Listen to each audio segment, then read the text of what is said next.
Sa Bacolod City naman, mga kiosko sa plaza kag mayor nga festival sites, nagapanghimos na sa pagtakop sang Maskara Festival. Yan balita nga itong gintutugan.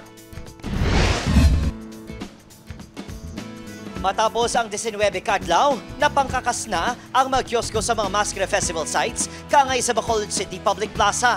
Ang pinakanegosyante, apisar nga na ulanan ilabi na sang Sabado, nakabawi man kuno sa ulihing adlaw. Nakabawi, man kami sa highlights, sang disperas daw, git grabe ng ulan. Tako, ginabulig sa mga negosyante. Tako man ang bulig, kaya sa tapano, ng damo, tao nga nagakadto tiri. First time na mo to open isang kisko. So far, kasadya man So sadya nga kakapoy, nga kalakbo. 25,000 pesos ang renta sa kada pwesto sa plaza. Sa masunod na semana, mahibaluan ang kabugusan niya kita sa Bacolod Gugma Foundation sa mga kiosk sa festival sites. Salamat kit sa tanan yung mga taga-Bacolod who supported Maskara.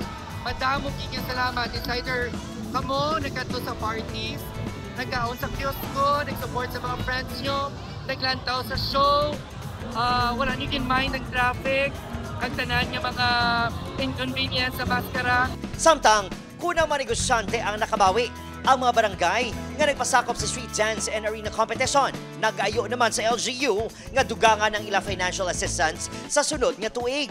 Ang Barangay 21 nga wala pa kalabot sa 600 ang residente sa barangay. Ginpaigo-igo lang kuno ang 750,000 pesos nga pondo gikan sa LGU.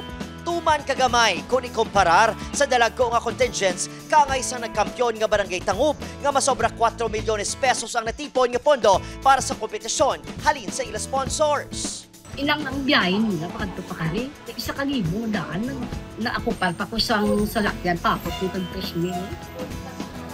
Nga pagkaon pa nila. Itra ka pa next year? Tapos din siya. Tungod ang mga bata, may foods pa sila nga ginagabi-gabi. May mga trans sila nga ginahatag namon sa ila.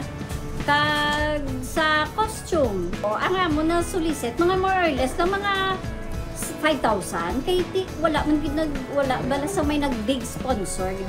A decent estimate, pila? A recent. A decente. Nga. At decent, mga 1.5 milyon siguro. Wala pa sang komentong alkalde angon sa hingyo sang mga barangay. Sa karon, prioridad nga makasumiter sang liquidation report ang mga nagpasako.